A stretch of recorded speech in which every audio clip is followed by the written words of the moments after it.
Hello students. आज हम लोग थोड़ा पीछे चलेंगे सेल की तरफ, क्योंकि सेल बायो का बेस है और इसमें हम लोग सिर्फ plasma membrane, cell wall and cytoplasm पढ़े हैं। आज चलते हैं सेल ऑर्गेनेल्स में।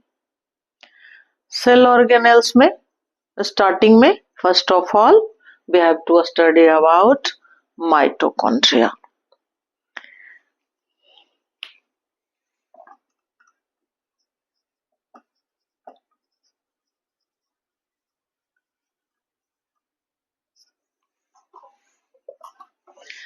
ये रहा माइटोकॉन्ड्रिया का फिगर आपका।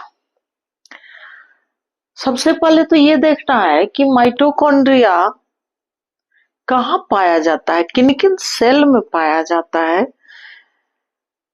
तो mostly mitochondria found in eukaryotic cells like animals, plants and fungus. यानी एनिमल सेल में, प्लांट सेल में एंड फंगस में या फंगल सेल में, यानी यूकैरियोटिक सेल्स में कॉमनली माइटोकॉन्ड्रिया प्रेजेंट होते हैं। माइटोकॉन्ड्रिया को पावर हाउस के नाम से भी जाना जाता है। Mitochondria double membrane bounded structure है। इस स्ट्रक्चर को देखने से पहले हम लोग थोड़ा सा इसकी डिस्कवरी देख लें कि इसको डिस्कवर किसने किया, इसका नेम कॉइंड किसने किया, यानी इसका नामकरण किसने किया। कोई एक ही साइंटिस्ट ने किया या अलग अलग ने किया। तो चलिए हम लोग देख लेते हैं डिस्कवरी ऑफ माइटोकॉन्ड्रिया। माइटोकॉन्ड्रिया की डिस्कवरी किसने की, और इसके बाद फिर हम लोग चलेंगे माइटोकॉन्ड्रियल स्ट्रक्चर एंड फंक्शन में। मैं उस साइड में लिख देती हूँ।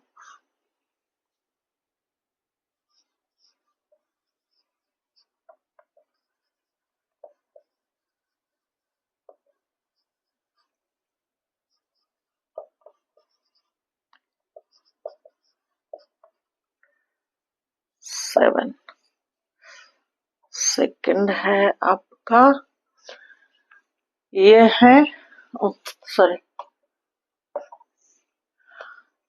Albert von कॉलीकर। इन्होंने 1857 में माइटोकॉन्ड्रिया के बारे में बताया कि सेल के अंदर एक ऐसा स्ट्रक्चर है जिसके एनर्जी से, जिसके पावर से सेल की पूरा मेटाबॉलिक एक्टिविटीज कंट्रोल होती है या परफॉर्म होती है।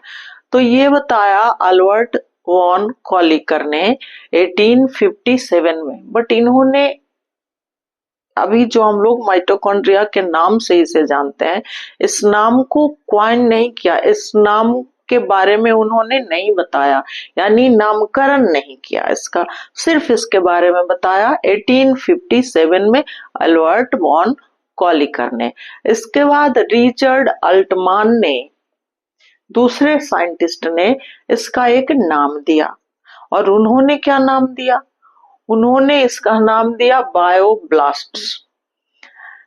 उनका भी कहना था कि ये, इसके अंदर कुछ ऐसा पावर है जिससे कि सारा मेटाबॉलिक एक्टिविटीज संपन्न होता है, कंप्लीट होता है, इसलिए उन्होंने इसका नाम दिया बायोब्लास्ट। ये सेकंड साइंटिस्ट ने, मैं लिख रही हूँ।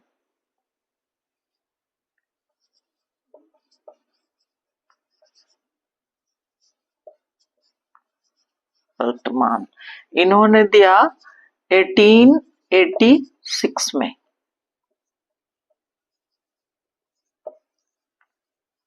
बायोब्लास्ट्स। अब इसके बाद आ जाइए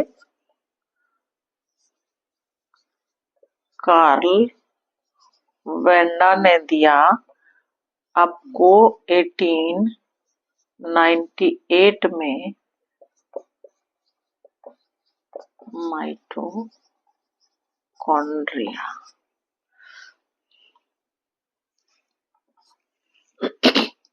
ये देखिए 3 साइंटिस्ट, अल्बर्ट वॉन कॉलिकर ने 1857 में सिर्फ बताया माइटोकॉन्ड्रिया के बारे में कि एक ऐसा ऑर्गेनेल है सेल के अंदर, और दूसरा उसके बाद 1886 में रिचर्ड अल्टमान ने इसका एक नाम दिया, इसका नामकरण किया बायोब्लास्ट।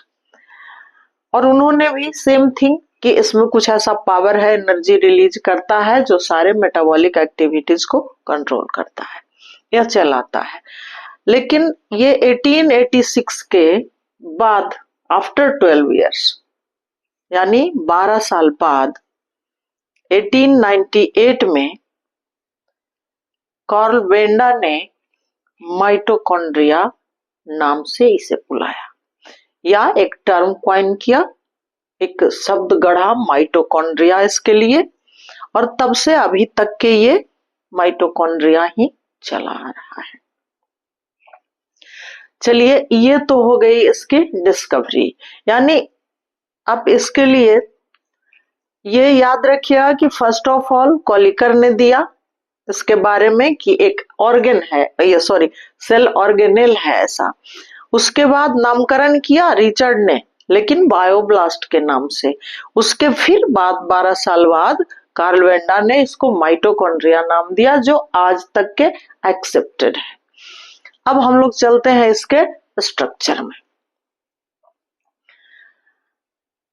ये डबल मेम्ब्रेन बाउंड स्ट्रक्चर है, यानी outer membrane and inner membrane. तो चलिए आउटर मेम्ब्रेन,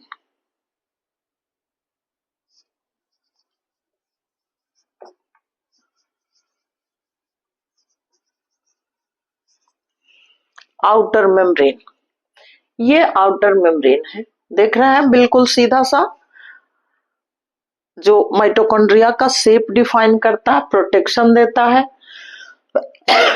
और इस आउटर मेम्ब्रेन में कुछ पोरस स्ट्रक्चर होते हैं, दैट्स कॉल्ड पोरिन्स।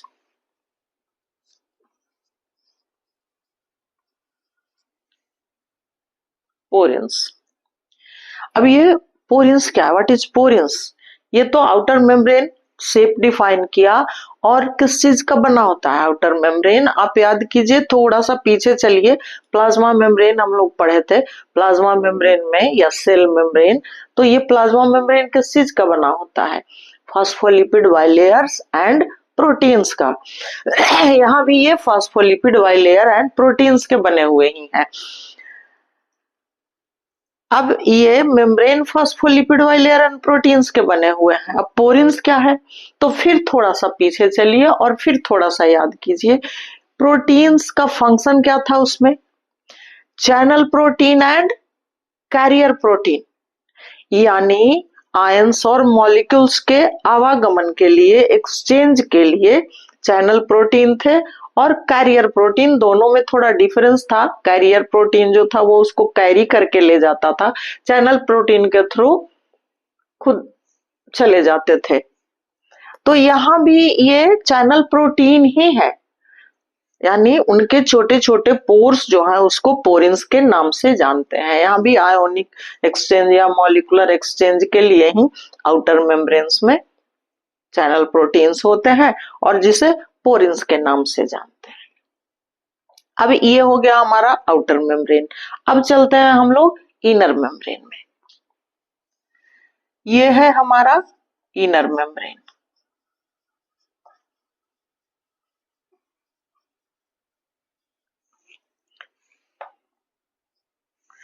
ये है हमारा इनर मेम्ब्रेन, लेकिन थोड़ा सा नोटिस कीजिए, आउटर मेम्ब्रेन बिल्कुल सीधा सा इसका शेप डिफाइन कर रहा है, प्रोटेक्शन भी दे रहा है, सेमी परमिएबल भी होता है, क्योंकि ये भी प्लाज्मा मेम्ब्रेन जैसा ही है।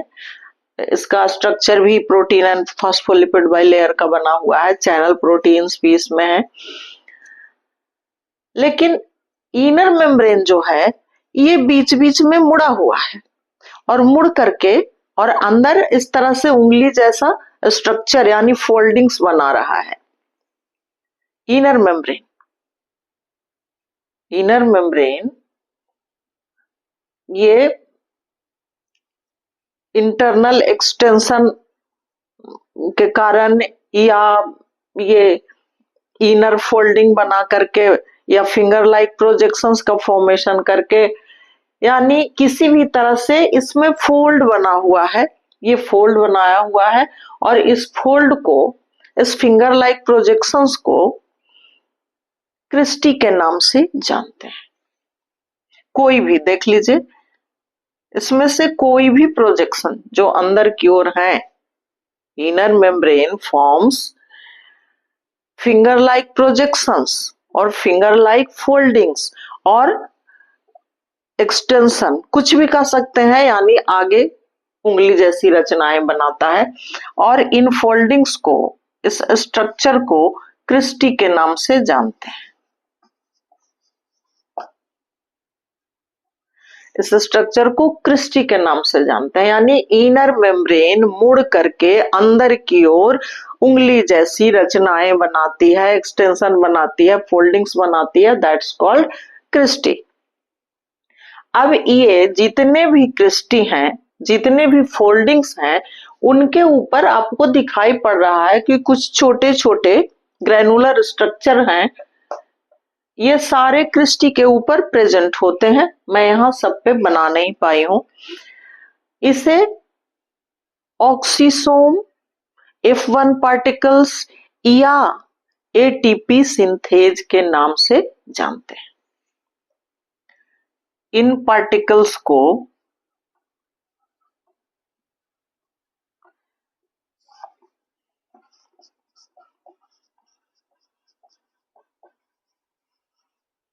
फेज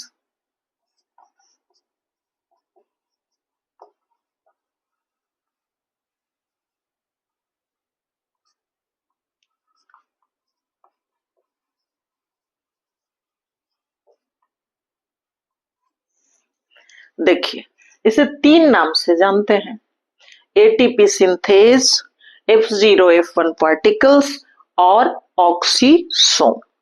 अब ये आउटर मेम्ब्रेन सिंपल सा है, ये semi permeable phospholipid bilayer and protein का बना हुआ है।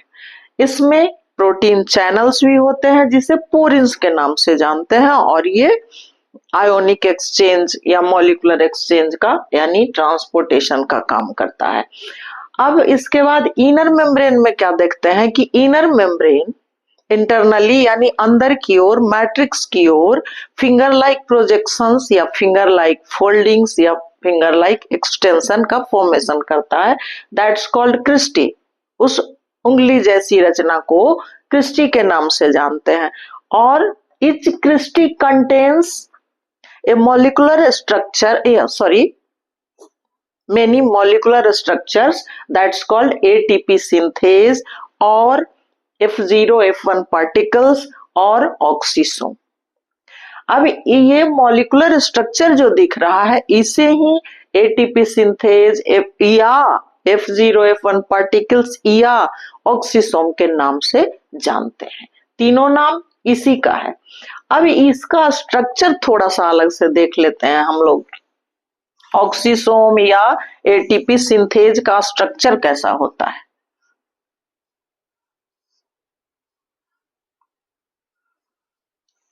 ये स्ट्रक्चर है किसका, एटीपी सिंथेज का या ऑक्सीसोम का। Oxysome F1 particles ATP synthase, इसका ऐसा स्ट्रक्चर है, यानी इस oxysome has 3 parts, head, stock and base. ये हेड रीजन हो गया आपका, ये इसका स्टॉक हुआ और ये इसका बेस हुआ। इस तरह का स्ट्रक्चर सारे क्रिस्टी पे प्रेजेंट होता है। ऑक्सीसोम या जो लिख दीजिए, 3 नाम में कोई भी नाम लिख दीजिए, ये स्ट्रक्चर है उसका। अब ये हो गया हमारा outer membrane and inner membrane. But inner membrane outer membrane का तो फंक्शन जान गए, सेमी परमिएबल होता है, पोरिन्स ये मॉलिक्यूलर और आयोनिक एक्सचेंज के लिए होते हैं। इनर मेम्ब्रेन का क्या फंक्शन है जो इतना नौटंकी कर रहा, तो ये नौटंकी इसलिए कर रहा है कि हम लोग को पता है माइटोकॉन्ड्रिया क्या है, इसमें सेलुलर रेस्पिरेशन होता है, यानी एनर्जी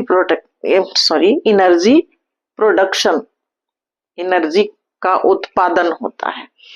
तो यहाँ पे ये सरफेस एरिया को बढ़ाने के लिए क्रिस्टी का फॉर्मेशन करता है कि ज्यादा से ज्यादा एनर्जी प्रोड्यूस किया जा सके, ज्यादा से ज्यादा एनर्जी का प्रोडक्शन हो सके। इसलिए ये सरफेस एरिया बढ़ाने के लिए, सपोज दैट ये मेम्ब्रेन स्ट्रक्चर है, अब इसको अगर हम 2-3 जगह फोल्ड कर देते हैं तो देखिए कितना सरफेस एरिया बढ़ जाता है। इतना छोटा सा एरिया से इसका डबल से भी ज्यादा हो जा रहा है। तो इस तरह से ये सरफेस एरिया बढ़ाने के लिए, ज्यादा एनर्जी प्रोड्यूस करने के लिए, कि ज्यादा से ज्यादा एनर्जी का सिंथेसिस हो, इसके लिए ये सरफेस एरिया बढ़ाने के लिए क्रिस्टी का फॉर्मेशन करते हैं। और क्रिस्टी के ऊपर ये एटीपी सिंथेज या ऑक्सीसोम जो है, इसमें ही एटीपी सिंथेज इसका नाम है, यानी एटीपी का सिंथेसिस, एनर्जी का सिंथेसिस ऑक्सीसोम या एटीपी सिंथेज स्ट्रक्चर या F0 F1 पार्टिकल्स में होता है। 3 में आप जिस नाम से पुकारें, जो क्रिस्टी के ऊपर प्रेजेंट होता है, इस तरह का base stock and head structure वाला, इसमें मूल रूप से एटीपी सिंथेसिस होता है, इसी में मूल रूप से एटीपी बनते हैं। अब एटीपी बनते हैं इसमें मूल रूप से, तो थोड़ा सा आपके दिमाग में क्वेश्चन आ रहा होगा कि सेलुलर रेस्पिरेशन होता है तो सिर्फ एटीपी बनता है क्यों? हम लोग ऐसे पढ़ लेते हैं अभी जूनियर क्लासेस में, यानी 9th 10th में जैसे हम लोग पढ़ लेते हैं। 10th में तो रेस्पिरेशन भी पढ़ना है, सेलुलर रेस्पिरेशन, तो हम लोग सीधे पढ़ लेते हैं carbohydrate completely break down and form CO2 plus H2O and ATP और एनर्जी। लेकिन ऐसा नहीं है कि बस तुरंत ब्रेक डाउन हो गया और एनर्जी रिलीज हो गया। बहुत सारे प्रोसेस हैं, बहुत सारे एंजाइम्स पार्टिसिपेट करते हैं, उसमें बहुत सारे मेटाबोलाइट्स होते हैं, इंटरमीडिएट कंपाउंड्स बनते हैं। तो उस प्रोसेस में ये एटीपी सिंथेसिस का प्रोसेस जो है वो होता है ऑक्सीसोम में। बाकी प्रोसेस हम लोग हायर क्लास में डिटेल में पढ़ेंगे। अभी माइटोकॉन्ड्रिया देखना है, इसलिए बस स्ट्रक्चर देख लें। तो एटीपी सिंथेज नाम सिर्फ याद करने के लिए मैं टेक्निक बता रही आपको, और ये स्ट्रक्चर है। अब हमारा इनर मेम्ब्रेन भी कंप्लीट हो गया, आउटर मेम्ब्रेन, इनर मेम्ब्रेन। अब देखिए आउटर मेम्ब्रेन और इनर मेम्ब्रेन के बीच में स्पेस है पूरा, हर जगह दोनों के बीच में स्पेस है, गैप है, एंड दिस गैप और स्पेस इज कॉल्ड,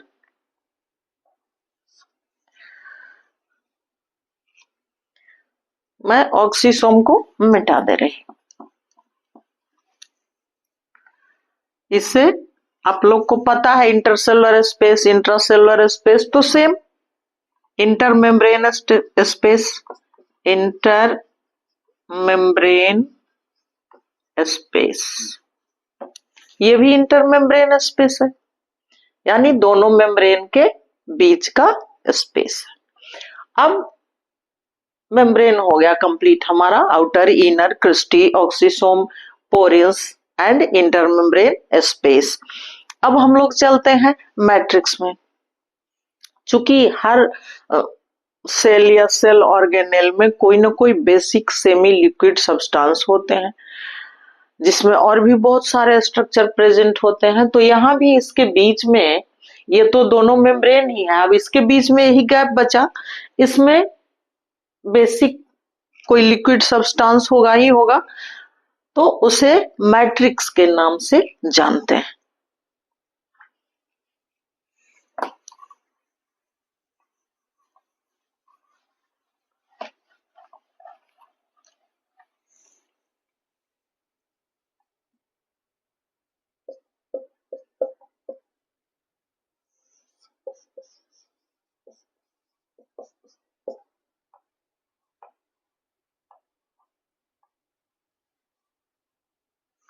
मैट्रिक्स के नाम से जानते हैं। अब ये मैट्रिक्स जो है हमारा, ये मैट्रिक्स जो है ये सेमी सॉलिड होता है और more viscous than cytoplasm, cytoplasm से ज्यादा गाढ़ा होता है। इसका कवर कहाँ रख दी मैं?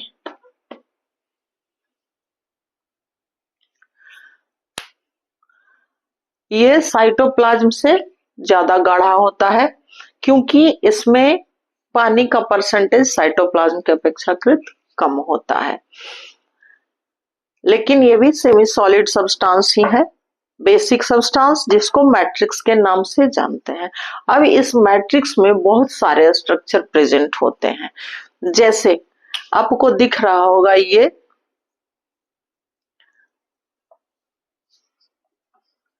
इस तरह का स्ट्रक्चर, यानी डीएनए, माइटोकॉन्ड्रियल डीएनए।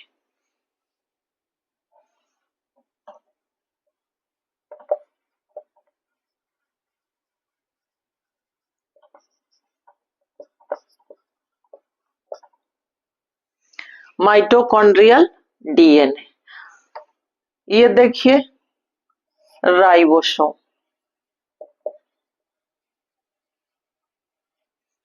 राइबोसोम। अब इसके बाद आ जाइए, कुछ इस तरह से स्पॉट लाइक स्ट्रक्चर दिख रहे हैं, राउंड राउंड, थोड़ा बड़े बड़े।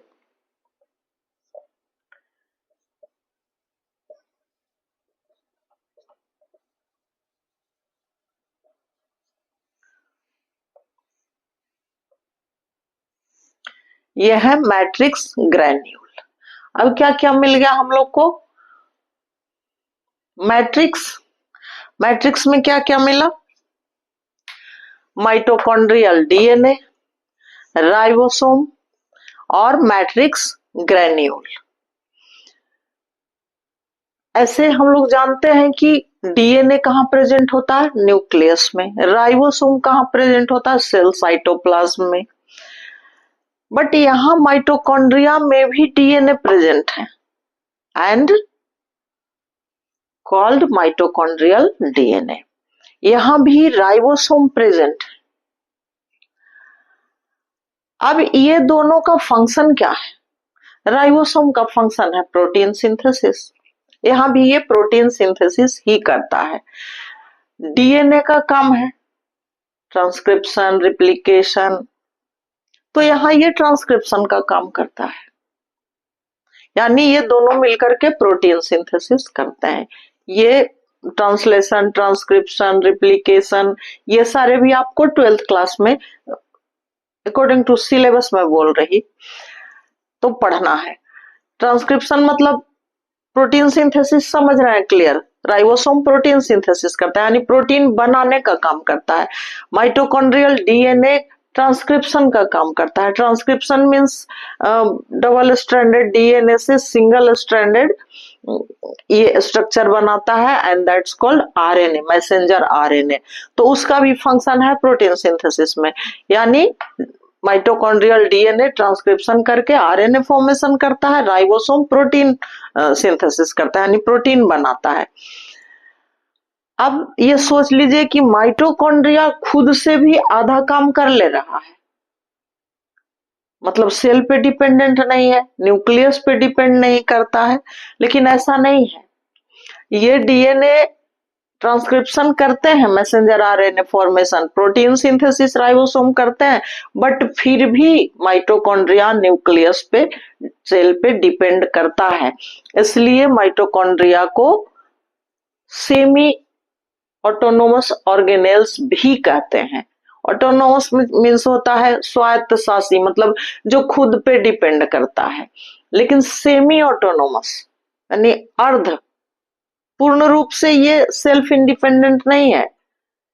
इसका अपना डीएनए और राइबोसोम है, बट फिर भी ये डिपेंड करता है सेल पे, उसके न्यूक्लियस पे, इसलिए इसको सेमी ऑटोनोमस ऑर्गेनेल्स के नाम से जाना जाता है, या डबल मेम्ब्रेन बाउंडेड ऑर्गेनेल्स भी कहते हैं।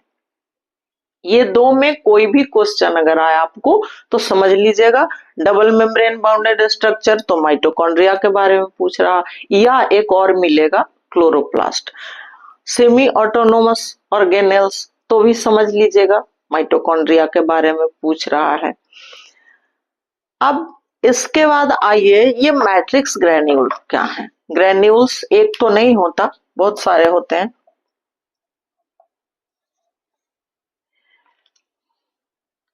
ये मैट्रिक्स में कुछ ग्रेन्यूल्स होते हैं और ये क्या करते हैं, आयोनिक बैलेंस बनाने का करते हैं, आयन का बैलेंस। यानी यहाँ मेटाबॉलिक एक्टिविटीज, सेलुलर रेस्पिरेशन हो रहा है तो वहां तो आयंस का बनना और बिगड़ना, टूटना और बनना, इसलिए ये आयंस को बैलेंस करके रखता है।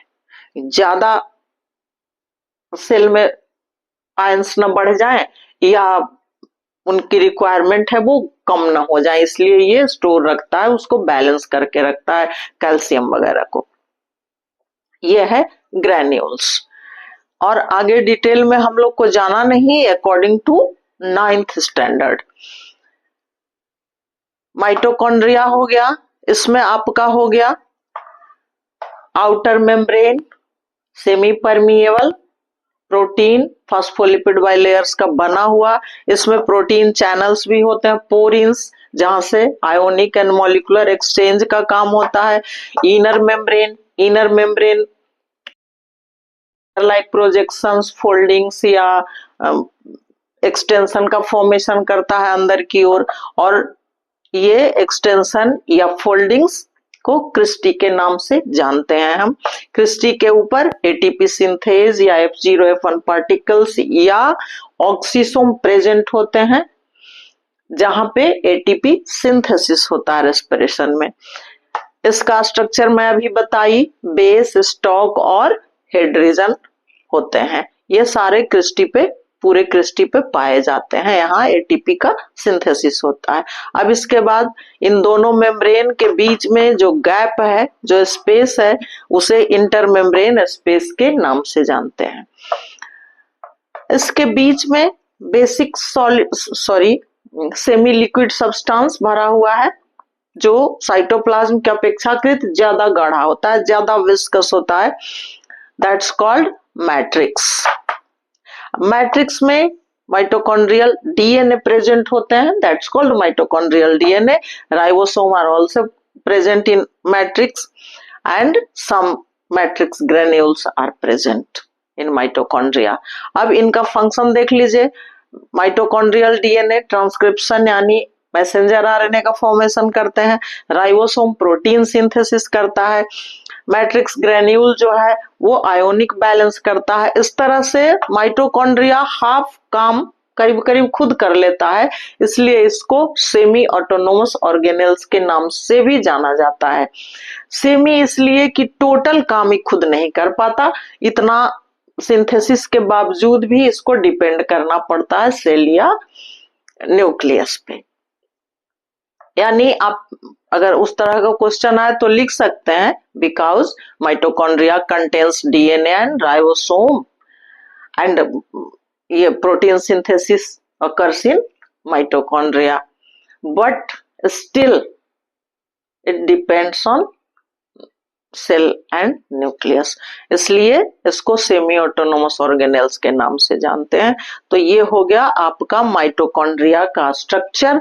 अब इसके फंक्शन में अगर चलते हैं तो फंक्शन तो कुछ ज्यादा नहीं पढ़ना है, एक ही फंक्शन पढ़ना है, एनर्जी प्रोडक्शन, एटीपी का formation, ATP production.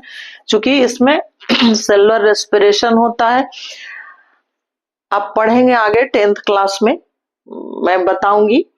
Cellular respiration में दो स्टेप है, ग्लाइकोलिसिस वो साइटोप्लाज्म में होता है और क्रेब्स साइकिल होता है। इसमें क्रेब्स साइकिल जो in the presence of oxygen होता है, क्रेब्स साइकिल होता है माइटोकॉन्ड्रिया में, इन माइटोकॉन्ड्रिया। और इस तरह से एटीपी का सिंथेसिस होता है इसी प्रोसेस में।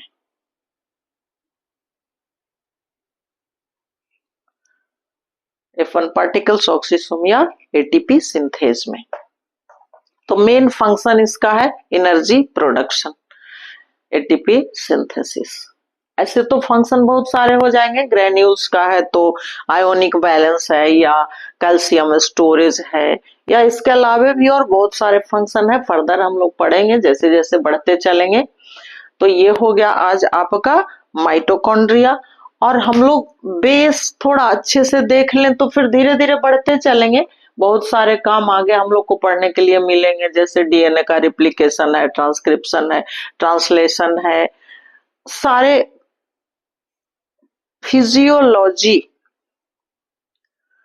फिजियोलॉजी एकदम फर्स्ट क्लास में मैं बताई हूँ, यानी फंक्शन, वर्क, उसका काम फिजियोलॉजी में पढ़ा जाता है। तो वो सारे फिजियोलॉजी में पढ़ने हैं अलग से डिटेल में।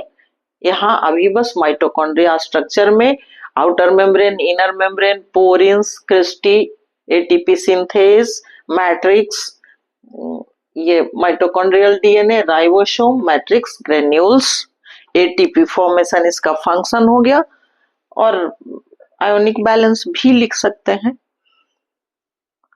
आज इतना ही। Okay, thanks.